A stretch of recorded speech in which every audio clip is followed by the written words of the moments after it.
And welcome into Indian Time, our basically Muskogee Media's running update of all things happening out there, news items, breaking news, things to talk about throughout the week. And I'm joined with Jessica McBride. I'm Jason Salzman, of course, as we bring up all of our citizens to speed on some of the things that have come out here recently that has made big headlines here at Creek Nation. First and foremost, Jessica, Festival Entertainment has been announced. Yes, it has, and a little bit later than in previous years, but we've got the lineup for Friday night and Saturday night. Yeah, and we talked with Tourism and Recreation, and they told us that there was just some things in the contracts that were being worked out, and as we know, we've covered it for many years, those things happen, and there's some really weird things in those contracts that some people wouldn't believe, markers and such, so we understood that for sure, and it is a little bit later, but they have announced, and as you said, Jessica, getting things kicked off Friday night, June 24th at 7 o'clock will be B.J. Thomas. Raindrops keep falling on my head. That's Burt Bacharach tune, but he has made it famous there. B.J. Thomas will be kicking it off 7 o'clock Friday night, and then followed by God bless the USA himself, Mr. Lee Greenwood at 9 p.m. So a lot of people probably excited about that. Lee Greenwood has been a country artist for several years. I believe he's got like a place in Branson now where he has a theater. So there'll be a lot of people excited to see him as well. I'm pumped up about Saturday. Saturday, June 25th, 7 o'clock, Blues Traveler. Now, I don't want to give anybody out there the runaround. Okay. But I would like to hook you in to come to this concert. But anyway. Oh, he's still going, man. All right. I'm a big fan of Blues Traveler and can't wait to see them live. They're a great band live. A lot of people say, don't listen to their CDs, go see a live show. So John Popper with the hand whistle and the boys from Blues Traveler at 7 p.m. on Saturday, June 25th, followed by Jessica, your favorite, Mr. Bret Michaels. Yes, the Rock of Love. Well, that's why you actually, you've told me several times of your love for Poison, specifically Bret Michaels. So I know you're excited about that. And just a reminder too, if you come out to festival, all of these concerts are free and open to the public. So come and listen, and it should be a good time this year. Yeah, and another thing is this guy copied off of you. He didn't start wearing his bandana until you did. So you're creating a fashion statement. This guy's wheezing off of it. So yeah, great entertainment lineup this year. I like the fact how they simplified it a little bit. It's 7 and 9. Friday, Saturday night, you don't kind of get bogged down. You're not sitting out there forever in the heat, and it's to be late enough to where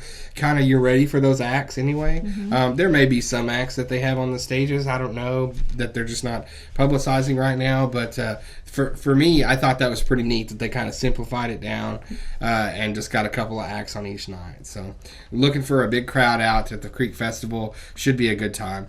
Jessica, today, Alvin Bucktrott, the housing director, or the Secretary of Housing, acting Secretary of Housing, was in for an interview. What did you think about the interview?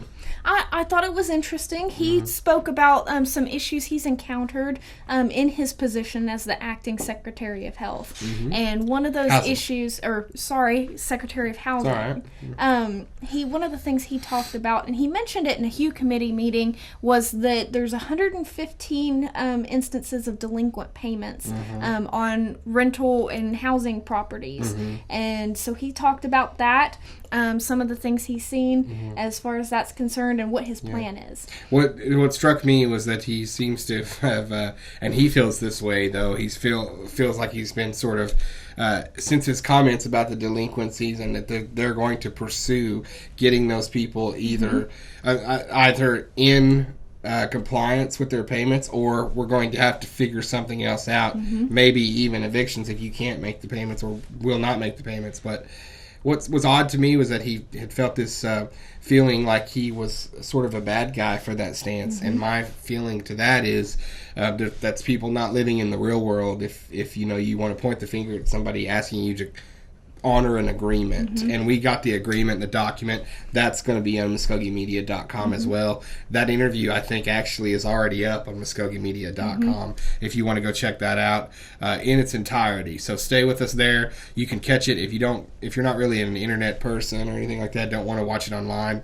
it'll be in its entirety on this week's episode of Native News Today, too. And I'll also have a write-up on the interview, Yeah. too, in the Muskogee Nation News. So Mhm. if you'd rather read than listen to it, then that will be available for citizens as well. Awesome. So there's a little bit of something for everybody. Mm-hmm. And actually, he stopped off with Gary Fife today at the Muskogee Radio Show. So, you can either listen to his interview, you can watch his interview, or you can read his interview. It's really neat. So, MuskogeeMedia.com, that's your place. Jessica, another thing we're excited about, first week of June opening up, Flying T. I know a lot of people have thoughts on Flying T and what is it, what's it going to be. I know before they even announced, we got Riverwalk and we were doing things and tearing down the movie theater. Now this big, beautiful facility that everybody can see from the river is going up there in Jinx. A lot of people that I've seen online excited about Flying T. I think it's really going to be a hit. I think it will be. There's some similar attractions around the United States as far as the golf entertainment venues are concerned. One in Oklahoma City, actually, and this is similar to those facilities. And it has food, it has the golf games, and should be a lot of fun. Yeah, a lot of fun, and that's I'm glad you bring that up because it's not just the golf, the gaming and all that kind of stuff. It's the food and the entertainment, all just rolled into one. It's just a big center there, and people that don't even like golf can probably go and It's kind of similar to kind of a bowling type venue. Yeah. Everybody can go bowling nowadays, and it's a lot of family fun. And I think this may be similar. Right. It's very much so. I mean, you've seen the new center, the main event, open up there right off the highway. It's kind of like that, only not so much arcade, more of a golf themed place, but lots of food, things to eat and things to drink, and you got the golf bays there. I think over like 60 bays, eating bays. And I believe they can get 6 people in each bay. We've got their website pulled up right now, flyingt.golf, and you can see the grand opening. You for can look 7th. at the grand opening announcement for June 7th, and then there's some other descriptions on what exactly the facility is.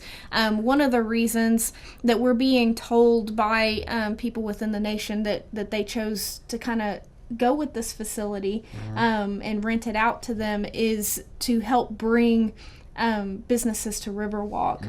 And so after this opening, one of the things that we'll be looking out for is the businesses to follow. Awesome. And as you can see here, as I have up on the screen, just an interface sort of the kind of things you can expect to see. You're hitting out into the area, but then your ball is tracked. It shows you your total yardage here, how much it carries, the launch, basically how much lift you're getting on the ball, how fast it's coming off the club head, the target, side spin, all kinds of things. My goodness, you get all kinds of reads on your shots and things like that. And then here you have the games.